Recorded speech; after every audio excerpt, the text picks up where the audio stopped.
Hello student, आपका हमारे YouTube channel पर स्वागत है।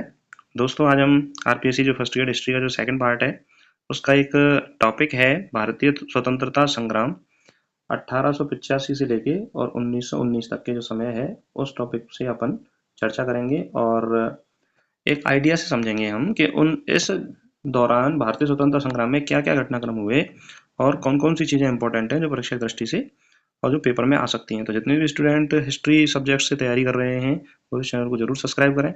आपको जो टॉपिक्स है टॉपिक बाय टॉपिक इफेक्टिव और शॉर्टली नोट्स आपको प्राप्त होंगे और जिनके माध्यम से आप अपनी तैयारी को स्ट्रॉन्ग कर सकते हो और एग्जाम टाइम पे बहुत ज़्यादा यूजफुल होंगे आपके लिए, जिनसे आपको परीक्षा में क्वेश्चन देखने को मिलेगा। चलिए हम बात करें भारतीय स्वतंत्रता संग्राम 1885 से लेके 1919 तक का जो समय है उस दौरान क्या क्या घटनाएं घटी और किस तरह से हमारे भारतीय स्वतंत्रता संग्राम की नींव पड़ी, इन सभी के बारे में हम चर्चा करेंगे। तो सबसे पहले हम बात करते हैं कि भारतीय स्वतंत्रता संग्राम का ये जो काल है वह राष्ट्रीय कांग्रेस की स्थापना से लेकर जलियांवाला बाग हत्याकांड तक का है। यानी कि 1885 में राष्ट्रीय कांग्रेस की स्थापना हुई और 1919 में जलियांवाला बाग हत्याकांड हुआ। यह दौर राष्ट्रीय चेतना के उदय और विभिन्न आंदोलनों का साक्षी है। देखिए, राष्ट्रीय कांग्रेस की स्थापना से भारतीय लोगों में राष्ट्रीयता की भावना का विकास हुआ और वह केवल देसी रियासतों की पैरवी करने की बजाय भारत के बारे में सोचने लगे और धीरे धीरे स्वतंत्रता संग्राम से अन्य लोग भी जुड़ते चले गए। इस समय भारतीय नेताओं ने राजनीतिक अधिकारों के लिए संगठित प्रयास शुरू कर दिए। तो उस समय के जो भारतीय नेता थे उन्होंने लोगों को राजनीतिक अधिकार प्रदान करने के लिए, मूल अधिकार प्राप्त कराने के लिए अंग्रेजी सरकार के खिलाफ आवाज उठाई कि किस तरह से लोगों को जो भी मूलभूत आवश्यकताओं के अधिकार हैं वो प्राप्त होने चाहिए। क्योंकि अंग्रेजों ने भारत को क्या कर रखा था, गुलाम बना रखा था और उनके जितने भी अधिकार थे, जितनी भी स्वतंत्रता की जो मूलभूत आवश्यकताएं थी वो सभी उन्होंने क्या कर रखी थी, प्रतिबंध लगा रखा था उन पर। आगे हम बात करें 1885 से 1919 तक का भारतीय स्वतंत्रता संग्राम का चरण भारतीय राष्ट्रीय कांग्रेस की स्थापना से लेकर जलियांवाला बाग हत्याकांड तक फैला हुआ है। यह अवधि भारतीय राजनीति में नए विचारों के उभार और भारतीय जनमानस में राष्ट्रीयता की भावना के जागरण। ध्यान दीजिए, इस समय में भारतीय लोगों में राष्ट्र के प्रति एक देशभक्ति भावना का विकास हुआ जिसे नाम दिया गया राष्ट्रीयता की भावना। इस दौरान भारतीय स्वतंत्रता संग्राम को नई दिशा देने के लिए कई घटनाक्रम हुए जिन्होंने आगे चलकर भारत की स्वतंत्रता की ओर अग्रसर किया। यानी कौन कौन सी ऐसी घटनाएं हैं जिनसे भारत आजाद हुआ और धीरे धीरे भारतीय जो स्वतंत्रता है वो आगे बढ़ी, इन सभी घटनाओं के बारे में हम बात करते हैं। तो सबसे पहले हम बात करते हैं भारतीय राष्ट्रीय कांग्रेस की स्थापना। इसकी स्थापना हुई 1885 में। अगर हम बात करें स्थापना की डेट क्या है तो 28 दिसंबर 1885 को भारतीय राष्ट्रीय कांग्रेस की स्थापना हुई। इसकी स्थापना करने वाले व्यक्ति थे एओ ह्यूम, एलन ऑक्टेवियन ह्यूम। एओ ह्यूम का पूरा नाम क्या है? एलन ऑक्टेवियन ह्यूम के नेतृत्व में भारतीय राष्ट्रीय कांग्रेस की स्थापना हुई। इसका मुख्य उद्देश्य भारतीय जनता को एक मंच प्रदान करना था जहां वे अपने अधिकारों के लिए संगठित होकर आवाज उठा सकें। यानी एओ ह्यूम ने कहा था कि भाई भारतीय नेता जो हैं वो एक जगह बैठकर, एक मंच पर बैठकर भारतीय लोगों के अधिकारों के लिए आवाज उठा सकते हैं। लेकिन वास्तव में यह एक अंग्रेजों की चाल कही जा सकती है कि अंग्रेज इस संगठन के माध्यम से यह जानना चाहते थे कि भारतीय लोग जो थे, भारतीय नेता जो थे, उनकी सोच क्या है और वो स्वतंत्रता के लिए क्या सोच रखते हैं। तो इसीलिए इसको सेफ्टी वॉल की संज्ञा भी दी गई है कांग्रेस की स्थापना को। तो प्रमुख उद्देश्य क्या था इसका? ब्रिटिश सरकार के प्रति निष्ठा जताना और भारतीयों के हितों की रक्षा करना। और प्रारंभिक उद्देश्य इसका भारतीय जनता की राजनीतिक, सामाजिक और आर्थिक समस्याओं पर चर्चा करना, संवैधानिक सुधारों के माध्यम से सरकार पर दबाव बनाना इसका प्रारंभिक उद्देश्य था। कि भाई स्टार्टिंग में इस दौरान जो है वो भारतीय लोगों ने अनुनय विनय की नीति का प्रारंभिक अनुसरण किया। बाद में फिर उग्रवादी विचारधारा भी कांग्रेस के अंतर्गत प्रवेश करती है। लेकिन स्टार्टिंग में क्या करते हैं, अंग्रेजों के सामने अनुनय विनय नीति का अनुसरण करते हैं, एक याचिका मांग करते हैं कि भाई आप हमारी इन बातों को मान लीजिए। ये सही भी था क्योंकि उस समय जो राष्ट्रीय कांग्रेस के सदस्य थे उनकी सदस्यों की संख्या कम थी, तो उन कम सदस्यों की संख्या के अनुसार वह अनुनय विनय की नीति के माध्यम से ही अपनी बातों को रख सकते थे। प्रारंभिक विरोध अंग्रेजों का संभव नहीं था। अब हम बात करते हैं प्रारंभिक राष्ट्रवादी यानी 1885 से और 1905 तक का जो चरण है वह नरम दल का दौर था। यानी यह दौर नरमपंथियों का था जिन्होंने संवैधानिक तरीकों से बदलाव की मांग की। और नरमपंथी नेता मुख्य थे दादा भाई नौरोजी, गोपाल कृष्ण गोखले और सुरेंद्रनाथ बनर्जी। देखिए, यहाँ से क्वेश्चन परीक्षाओं में पूछा जाता है कि कौन कौन से नेता नरमपंथी थे। तो वो थे दादा भाई नौरोजी, गोपाल कृष्ण गोखले और सुरेंद्रनाथ बनर्जी। इन नरमपंथियों की मुख्य बातें क्या थी? देखिए, पहली मुख्य बात थी कि भारतीयों को उच्च प्रशासनिक पदों पर नियुक्त किया जाए।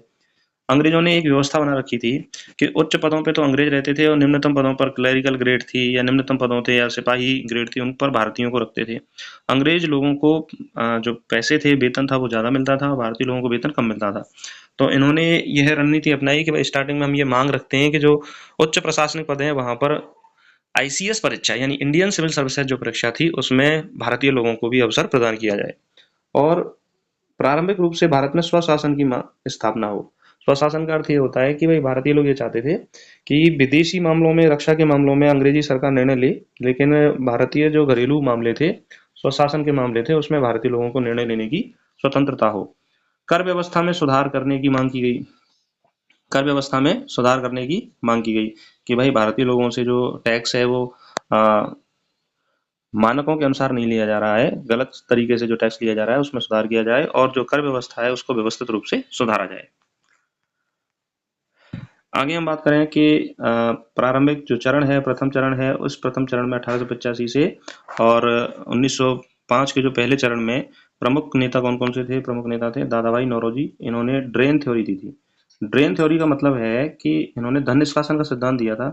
इस सिद्धांत में ये बताया था कि कैसे ब्रिटिश सरकार भारत से अपना भारतीय जो धन है वो ब्रिटेन भेजती है और जिससे भारतीय लोग दिन ब दिन क्या होते जा रहे हैं? गरीब होते जा रहे हैं। तो उन्होंने ड्रेन थ्योरी प्रस्तुत की जिसमें उन्होंने बताया कि ब्रिटिश शोषण से भारतीय अर्थव्यवस्था क्या हो रही है? कमजोर हो रही है। तो अंग्रेजों ने भारतीय अर्थव्यवस्था को कमजोर करने पर सबसे पहले ध्यान दिया और भारतीय जो कुटीर उद्योग थे, छोटे लघु उद्योग थे, उनको भी दिन ब दिन ऐसी स्थिति में पहुंचा दिया कि वो अपने आप क्या हो गए? बंद हो गए, जिससे भारत में क्या गरीबी फैल गई। गोपाल कृष्ण गोखले, उन्होंने संवैधानिक मार्ग से सुधारों की मांग की और शिक्षा के महत्व पर जोर दिया। देखिए, कहीं न कहीं अनुनय विनय की नीति का ये प्रभाव दिखाई देता है कि भाई हमें अंग्रेजों का डायरेक्ट विरोध करने की बजाय हमें अंग्रेजों से एक मांग करनी चाहिए कि भाई आप इन व्यवस्थाओं पर सुधार करें। और ऐसा हुआ करता था कि भाई 10 यदि मांग ले जाते थे अंग्रेजों के पास तो ज़्यादा से ज़्यादा 1 या 2 मांगों पर ही विचार किया जाता था और उनको माना जाता था। लेकिन कहीं न कहीं जो प्रारंभिक रूप से ये मांगें थीं वो सफल थीं और पूरी तरह से असफल तो ये नहीं थे। सुरेंद्रनाथ बनर्जी, इन्होंने प्रेस और भाषण की स्वतंत्रता की मांग की। तो आपसे पूछा जा सकता है कि ऐसा कौन सा प्रारंभिक नेता है जिन्होंने प्रेस और भाषण की स्वतंत्रता की मांग की? तो वह हैं सुरेंद्रनाथ बनर्जी। प्रारंभिक समय में कांग्रेस का दृष्टिकोण नरमपंथी था, जहां नेताओं का विश्वास था कि ब्रिटिश सरकार भारतीयों के प्रति न्याय करेगी। यानी ये सभी प्रारंभिक नेता ये मानते थे कि जो ब्रिटिश सरकार है वो भारतीयों के प्रति अच्छा दृष्टिकोण रखेगी और जो भारतीय अपने मांगों को, शांतिपूर्ण मांगों को यदि बोलेंगे तो उनको मांगेगी और मानेगी। कुछ हुआ भी ऐसा कि कांग्रेस ने 1892 में भारत परिषद अधिनियम का स्वागत किया, जिसमें भारतीयों को परिषदों में प्रतिनिधित्व दिया गया, लेकिन यह केवल नाम मात्र का था। अब देखिए यहाँ पर 2 दृष्टिकोण विकसित किए जा सकते हैं कि भाई अंग्रेजों ने भारतीयों की मांग को माना, लेकिन वो उस अधिकार के तहत नहीं था जो भारतीय लोग चाहते थे। पर अगर पॉजिटिव यदि हम सोचें तो यहाँ पर ये मान भी सकते हैं कि भाई थोड़ी बहुत मांगे मानी गई, लेकिन धीरे-धीरे भारतीय लोगों की मांगों को माना जा रहा है और भारतीय जो हैं वो धीरे-धीरे अपना प्रभाव बढ़ा रहे हैं। तो भारत परिषद अधिनियम कब आया? भारत परिषद अधिनियम आया 1892 में और जो क्वेश्चन पूछा जाता है वह है कि प्रारंभिक रूप से भारतीयों को किस अधिनियम के तहत परिषदों में प्रतिनिधित्व दिया गया? तो वो कौन सा था? भारत परिषद अधिनियम 1892। आगे हम बात करें राष्ट्रीयता और राष्ट्रवाद का उदय। देखिए मैं पहले बता रहा था आपको कि भाई इस प्रक्रिया के दौरान राष्ट्रीयता का विकास हुआ, राष्ट्रीय भावना का विकास हुआ। तो इस अवधि में भारतीय समाज में राष्ट्रवाद की भावना का प्रसार हुआ। भारतीयों को एहसास होने लगा कि ब्रिटिश सरकार के अंतर्गत उनका शोषण हो रहा है। भारतीय लोग ये मानने लगे कि भाई ब्रिटिश सरकार जो है वो भारतीयों के साथ न्याय नहीं कर रही है और कहीं न कहीं उनका शोषण क्या हो रहा है? धीरे-धीरे किया जा रहा है। दादा भाई नौरोजी की ड्रेन थ्योरी। देखिए ड्रेन थ्योरी यानी धन निष्कासन के सिद्धांत के द्वारा दादा भाई नौरोजी ने बताया कि कैसे भारत से ब्रिटेन को धन जा रहा है, जिससे भारतीय अर्थव्यवस्था लगातार क्या हो रही है? कम हो रही है। और बंकिम चंद्र चट्टोपाध्याय का योगदान, उन्होंने वंदे मातरम गीत की रचना की, जिससे राष्ट्रवादी आंदोलन में प्रेरणा का स्रोत बना। आप देखिए कभी-कभी टीवी पर भी देखते होंगे वंदे मातरम के नारे जो लगाए जाते थे। तो वंदे मातरम के नारे लगाने का अर्थ ये था कि भारत में देश के प्रति जो प्रेम की भावना है, देशभक्ति की भावना जो थी वो विकसित हो रही थी। तो इसमें कहीं न कहीं बंकिम चंद्र चट्टोपाध्याय के द्वारा लिखे गए जो वंदे मातरम गीत है, उसका भी महत्वपूर्ण योगदान था। आगे हम बात करें कि 1905 में बंगाल का विभाजन हो जाता है और भारतीय जनता द्वारा इसका विरोध किया जाता है। विभाजन का उद्देश्य क्या था? देखिए बंगाल का विभाजन किसने किया था? लॉर्ड कर्जन ने बंगाल को हिंदू और मुस्लिम बहुल क्षेत्रों में विभाजित करने का प्रस्ताव रखा, जिससे भारतीय समाज में सांप्रदायिक तनाव पैदा हो और इसका मुख्य उद्देश्य था फूट डालो और राज करो नीति। यानी कि बंगाल विभाजन का उद्देश्य ये था कि भाई कैसे भी मुस्लिमों को मार दिया जाए और हिंदुओं को मार दिया जाए। और बंगाल को बांटा गया पश्चिमी बंगाल और पूर्वी बंगाल। जहां पर मुस्लिम बहुसंख्य ज्यादा थे तो उसे पूर्वी बंगाल बनाया गया, और जहां पर हिंदू बहुसंख्य ज्यादा थे उसे पश्चिमी बंगाल बनाया गया। और इससे क्या हुआ कि अंग्रेज ये चाहते थे कि भाई भारतीय समाज में क्या है, धर्म के आधार पर फूट डल जाए, मुस्लिम और हिंदुओं के दंगे भड़क जाएं। इस नीति के तहत भारतीयों को सांप्रदायिक आधार पर विभाजित करना था। लेकिन इन्होंने कारण क्या बताया कि हम प्रशासनिक आधार पर बंगाल का विभाजन कर रहे हैं, पर वास्तव में वह धर्म के आधार पर, सांप्रदायिकता के आधार पर भारत का क्या कर रहे थे, विभाजन कर रहे थे। इसका विरोध होता है, पूरे देश में बंगाल विभाजन का व्यापक विरोध हुआ, और इस विरोध के कारण भारतीय लोगों के द्वारा स्वदेशी आंदोलन को शुरू किया गया। स्वदेशी आंदोलन शुरू हुआ, और इस आंदोलन ने भारतीयों में राष्ट्रवाद की भावना को और विकसित किया और प्रबल किया, आर्थिक आत्मनिर्भरता की ओर कदम बढ़ाए। देखिए, स्वदेशी आंदोलन के बारे में हम पढ़ेंगे। स्वदेशी आंदोलन 1905 से 1908 3 वर्ष तक चला। इस आंदोलन के तहत भारतीयों ने विदेशी वस्त्रों और सामानों का बहिष्कार किया। यानी जो भी विदेशी वस्त्र थे, सामान थे जो इंग्लैंड से भारत आते थे, उनको बहिष्कार किया भारतीय लोगों ने। जब वह सामान नहीं बिका तो कहीं ना कहीं अंग्रेजों की अर्थव्यवस्था भी क्या हुई, कमजोर हो गई। स्वदेशी उत्पादों का उपयोग शुरू हुआ। आंदोलन ने भारतीय उद्योगों के विकास को प्रोत्साहित किया और भारतीय जनता को आत्मनिर्भर बनाने की ओर जो भावना विकसित की कि भाई कैसे भी हम अपनी जो रोजमर्रा की जिंदगी में भारतीय सामानों का ही उपयोग करें, विदेशी सामानों का क्या करें, बहिष्कार करें। और जिससे कि अंग्रेजों की अर्थव्यवस्था कमजोर होगी, और कहीं ना कहीं अंग्रेजों को यह लगेगा कि भाई हम कहीं भारतीयों के साथ गलत कर रहे हैं, तो उन्हें इनका इस बात का सामना करना पड़ेगा। तो स्वदेशी आंदोलन का अर्थ होता है कि स्वदेशी यानी भारत में बनी हुई चीजों को उपयोग में लिया जाए। और आत्मनिर्भरता का अर्थ ये हुआ कि भाई जब भारतीय चीजों को उपयोग में लिया जाएगा तो धीरे धीरे जो भारतीय उद्योग थे वह भी क्या होंगे, विकसित होंगे। आगे हम बात करें स्वदेशी आंदोलन के बारे में। अगर हम डिटेल से बात करें तो स्वदेशी का अर्थ होता है स्वयं का। स्वदेशी का अर्थ क्या होता है, स्वयं का। इस आंदोलन के तहत भारतीयों ने विदेशी वस्त्रों और वस्तुओं के बहिष्कार करते हुए स्वदेशी वस्तुओं का उपयोग शुरू कर दिया। यानी उन्होंने विदेशी जो अंग्रेजों के माल थे उसका बहिष्कार किया और भारतीय वस्तुओं का उपयोग किया। इस आंदोलन के नायक कौन थे? बाल गंगाधर तिलक, बिपिन चंद्र पाल, लाला लाजपत राय स्वदेशी आंदोलन का नेतृत्व करते हैं और इस आंदोलन को सफल भी बनाते हैं। परिणाम क्या निकलता है? परिणाम निकलता है स्वदेशी आंदोलन ने भारतीयों में स्वराज की भावना को मजबूत किया, ब्रिटिश शासन के आर्थिक ढांचे को कमजोर करने की दिशा में काम किया। तो मैं आपको बता ही रहा था कि यदि विदेशी लोगों की वस्तुओं को क्रय नहीं किया जाएगा और विदेशी लोगों की वस्तुओं का उपयोग नहीं किया जाएगा तो धीरे धीरे उनकी अर्थव्यवस्था भी क्या होगी, कमजोर होगी। और जब उनकी अर्थव्यवस्था कमजोर होगी तो वह यह भी सोचने पर मजबूर होंगे कि हमारे द्वारा जो लिया गया निर्णय है वह क्या है, गलत है। तो स्वदेशी आंदोलन होता है बंगाल विभाजन के विरोध में। अब बात आती है 1907 में कांग्रेस में फूट डलती है, जैसे सूरत विभाजन के नाम से जाना जाता है कांग्रेस की फूट को। विभाजन क्या होता है? भारतीय राष्ट्रीय कांग्रेस 1907 में दो भागों में बढ़ जाती है, एक नरमपंथी और दूसरे गर्मपंथी। देखिए, वास्तव में नरमपंथी जो लोग थे वो संवैधानिक प्रक्रिया के माध्यम से सुधार चाहते थे, और संवैधानिक प्रक्रिया के माध्यम से जो सुधार होता था वो 10 में से कोई एक मांग मान ली, 2 मांग मान ली, 20 में से कोई 2-3 मांगे मान ली। तो इस तरह से जो सुधार तो हो रहा था पर पूरी तरह से नहीं हो रहा था। कुछ लोग यह भी सोचते थे कि भाई अंग्रेज जो है वो कभी भी भारतीय हितों की रक्षा नहीं करेंगे, तो भारतीय हितों की रक्षा नहीं करेंगे तो उन्हें कैसे भी हमें उनका विरोध करना ही पड़ेगा, तभी वह हमारी हितों की और ध्यान देंगे और हमारी बातों पर गौर करके हुए हमें जो वे सभी मूलभूत चीजें प्रदान करेंगे जिनकी हमें आवश्यकता है, जिसमें स्वशासन प्रमुख था। देखिए, स्वतंत्रता 1919 तक भारतीय लोग मांग नहीं करते हैं, भारतीय लोग स्वशासन की मांग करते हैं 1919 तक। नरमपंथी संवैधानिक सुधारों के माध्यम से बदलाव चाहते थे, जबकि गर्मपंथी सीधा संघर्ष करना चाहते थे। तो दो तरह की विचारधारा के लोग हो गए कांग्रेस में, एक तो हो गए नरमपंथी और दूसरे हो गए गर्मपंथी। तो नरमपंथी विचारधारा के लोग थे गोपाल कृष्ण गोखले और दादाभाई नौरोजी, और गर्मपंथी थे बाल गंगाधर तिलक, लाला लाजपत राय और बिपिन चंद्र पाल, जिन्हें हम लाल बाल पाल के नाम से भी जान सकते हैं। लाल, बाल और पाल, ये लोग कहते थे कि भाई हमें बिना अंग्रेजों से संघर्ष किए हमें आजादी प्राप्त नहीं हो सकती, स्वशासन प्राप्त नहीं हो सकता। सूरत विभाजन का महत्व क्या हुआ? देखिए, सूरत विभाजन का परिणाम यह हुआ कि विभाजन से कांग्रेस कमजोर हो गई और अंग्रेजों को इसका फायदा मिला। हालांकि यह विभाजन भारतीय राजनीति में उग्र राष्ट्रवाद के उदय का प्रतीक भी था कि भाई भारतीय विचारधारा में उग्र राष्ट्रवाद की जो विचारधारा प्रवेश हुई वह गर्मपंथियों की विचारधारा से ही आगे बढ़ी, और बहुत सारे लोग इस विचारधारा में भी क्या हुए, जुड़े। आगे हम बात करें, अंग्रेजों ने 1919 में पार्लियामेंटरी सुधार अधिनियम पारित किया, और इस सुधार में 1919 के भारत परिषद अधिनियम के तहत भारतीयों को केंद्रीय और प्रांतीय विधान परिषदों में सीमित प्रतिनिधित्व दिया गया। देखिए, सबसे पहले भारतीयों को प्रतिनिधित्व कौन से अधिनियम के तहत दिया गया?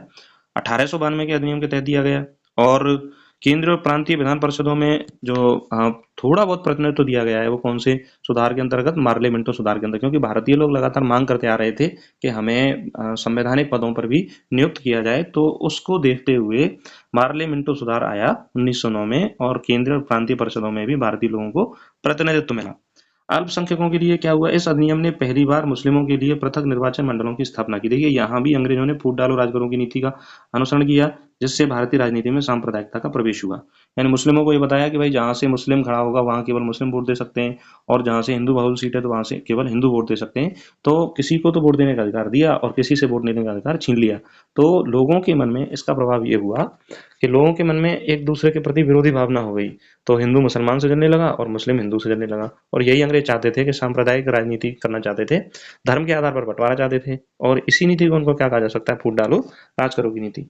भारतीय लोगों की प्रतिक्रिया क्या हुई, भारतीय नेताओं ने इस सुधार को नकारा, क्योंकि यह स्वराज की मांग से काफी कम था। यानी भारतीय लोग कह रहे थे कि भाई हमें स्वराज से कम कुछ भी नहीं चाहिए, हमें नहीं चाहिए कि आप संवैधानिक पदों पर हमें नियुक्त करें। जब हम स्वयं का स्वराज चला रहे होंगे तो हम स्वतः ही अपने संवैधानिक पदों के जो अधिकार हैं उनको हम पूरा कर लेंगे। तो भारतीय लोगों ने इस मांग को क्या कर दिया, अस्वीकार कर दिया। इस दौरान एक महत्वपूर्ण व्यक्ति हैं महात्मा गांधी, जो अफ्रीका में होते हैं और 1915 में सबसे पहले भारत आते हैं। तो अफ्रीका में वह कुछ नए प्रयोग करते हैं जो दुनिया के लिए अनूठे थे, उन सभी के बारे में चर्चा करते हैं। अफ्रीका में गांधी का सत्याग्रह 1893 से और 1915 का जो समय है वह भारत के बाहर का समय है। इसमें महात्मा गांधी ने दक्षिण अफ्रीका में भारतीयों के अधिकारों के लिए संघर्ष किया, और वहां उन्होंने सत्याग्रह की अवधारणा को विकसित किया। यानी सत्याग्रह का अर्थ होता है सत्य के लिए आग्रह, जो सच है उसके लिए हमें कोई याचना करनी है, उसी को हम क्या कहते हैं, सत्याग्रह कहते हैं, जो बाद में भारतीय स्वतंत्रता संग्राम की प्रमुख रणनीति बनी। और इस सत्याग्रह का महत्व क्या है कि दक्षिण अफ्रीका में गांधी के संघर्ष ने उन्हें एक कुशल नेता, सत्याग्रह के माध्यम से अहिंसक प्रतिरोध का समर्थक बना दिया, और उन्होंने भारतीयों के लिए समान अधिकारों की मांग की और सफलतापूर्वक इसे प्राप्त किया।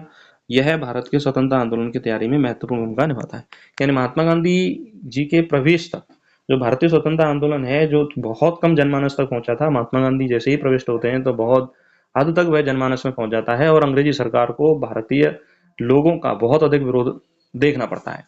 तो धीरे धीरे भारतीय लोग भी उनका क्या करते हैं, अंग्रेजों का विरोध करते हैं। ये भावना तभी विकसित होती है जब गांधी जी का इस राष्ट्रीय आंदोलन में प्रवेश होता है। आगे हम बात करें गदर आंदोलन 1913 से 1919 में। देखिए गदर पार्टी की स्थापना 1913 में अमेरिका में भारतीय प्रवासियों द्वारा गदर पार्टी की स्थापना की गई, जिसका उद्देश्य था भारत को ब्रिटेन शासन से मुक्ति दिलाना। यानी भारतीय लोगों को, अमेरिका में बैठे हुए जो भारतीय लोग थे, उन्होंने गदर पार्टी की स्थापना की थी, और इनका उद्देश्य ये था कि भाई कैसे भी भारत को आजाद कराना, ब्रिटिश शासन से मुक्ति दिलाना। इसके प्रमुख नेता कौन थे, लाला हरदयाल, करतार सिंह सराभा, विष्णु गणेश पिंगले। तो करतार सिंह, लाला हरदयाल और विष्णु गणेश जो पिंगले थे, इसके मुख्य नेता थे। गदर आंदोलन का क्या प्रभाव हुआ, गदर आंदोलन ने भारतीयों के बीच ब्रिटिश साम्राज्यवाद के खिलाफ संघर्ष की भावना को और बढ़ावा दिया। हालांकि यह आंदोलन का सीधा प्रभाव भारत में नहीं पड़ा, लेकिन इसने भारतीय राष्ट्रीय आंदोलन को नई दिशा दी। क्योंकि देखिए अमेरिका में ये आंदोलन हो रहा था, तो सीधा जो प्रभाव है वो भारत पे तो नहीं पड़ रहा है, लेकिन भारतीय लोगों में एक विचारधारा को विकसित करने में इसमें योगदान दिया। जो भी भारतीय लोग बाहर रहते थे कि भाई हमें किस तरह से अपने देश को आजादी में योगदान देना चाहिए, तो ये गदर आंदोलन का प्रभाव हमें दिखाई पड़ता है। आगे हम बात करें होम रूल आंदोलन। होम रूल आंदोलन होता है 1916 में। देखिए होम रूल आंदोलन जो है, इसका नेतृत्व करते हैं बाल गंगाधर तिलक और एनी बेसेंट ने स्वशासन की मांग को लेकर। किसकी मांग को लेकर, स्वशासन की मांग को लेकर होम रूल आंदोलन की शुरुआत की। तो सबसे पहले इंपॉर्टेंट क्वेश्चन यही है कि होम रूल आंदोलन कब शुरू हुआ। 1916 में होम रूल आंदोलन शुरू हुआ, और इस होम रूल आंदोलन का उद्देश्य था स्वशासन की मांग करना। इसका नेतृत्व भारत में किसने किया था, बाल गंगाधर तिलक और एनी बेसेंट ने। इनका होम रूल आंदोलन का उद्देश्य था अंग्रेजों से भारत में स्वशासन की मांग करना।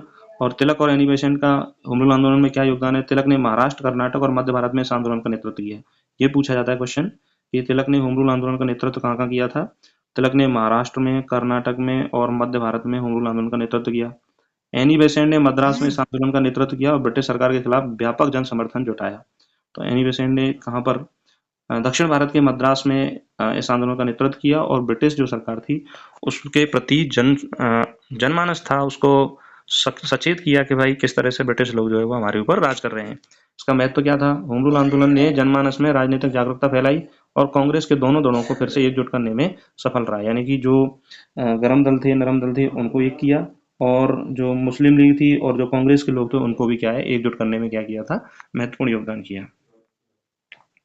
आगे हम बात करें लखनऊ समझौता। लखनऊ समझौता कब होता है? 1916 में। देखिए ये भी क्वेश्चन पूछा जाता है।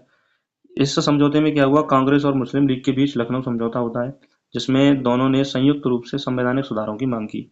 यानी कांग्रेस और मुस्लिम लीग को यह अनुभव होता है कि भाई यदि हम अलग अलग रूप से अंग्रेजों का विरोध करेंगे तो हमें सफलता नहीं मिलेगी। हम हम दोनों को मिलकर यदि हम अंग्रेजों के प्रति प्रतिरोध करेंगे और अपनी मांगों को रखेंगे तो हमारी सफलता की संभावना बहुत ज़्यादा हो जाएंगी। तो कांग्रेस और मुस्लिम लीग ने लखनऊ समझौते के माध्यम से संवैधानिक सुधारों की मांग की। इसका लखनऊ समझौता का महत्व क्या है? यह समझौता हिंदू मुस्लिम एकता का प्रतीक बन गया और अंग्रेजों के खिलाफ संयुक्त मोर्चे की इसने नींव रखी। इस समझौते ने भारतीय राजनीति में हिंदू मुस्लिम एकता को बढ़ावा दिया, जिससे ब्रिटिश सरकार पर नैतिक रूप से क्या पड़ा, दबाव पड़ा कि भाई जहां तक ये लोग अपनी मांगे बोल रहे हैं इसको हमें स्वीकार करना चाहिए। आगे हम बात करें, गांधी जी का आगमन होता है 1915 में। 9 जनवरी 1915 में गांधी जी का आगमन होता है। यही कारण है कि 9 जनवरी को प्रवासी भारतीय दिवस मनाया जाता है। और गांधी जी सबसे पहले सत्याग्रह चंपारण सत्याग्रह में भाग लेते हैं 1917 में। तो गांधी जी 1915 में भारत लौटे और भारतीय राजनीति में प्रवेश किया। चंपारण सत्याग्रह गांधी जी का पहला बड़ा आंदोलन 1917 में, मोस्ट इंपोर्टेंट है, बिहार के चंपारण जिले में हुआ। यहाँ पर किसानों ने नील की खेती करने के लिए मजबूर थे, उन्हें अत्यधिक शोषण का सामना करना पड़ रहा था। तो गांधी जी ने इस आंदोलन में भाग लिया और परिणाम क्या निकला कि गांधी जी के नेतृत्व में किसानों ने अंग्रेजों के खिलाफ सत्याग्रह किया। अंततः उन्हें अपनी मांगे मनवाने में सफलता प्राप्त हुई और यह सत्याग्रह भारतीय स्वतंत्रता संग्राम में एक महत्वपूर्ण मील का पत्थर साबित हुआ और गांधी जी रातों रात भारतीय जननेता बन गए और लोगों को विश्वास होने लग गया कि भारत जो है वो बहुत ही जल्दी आजाद हो जाएगा।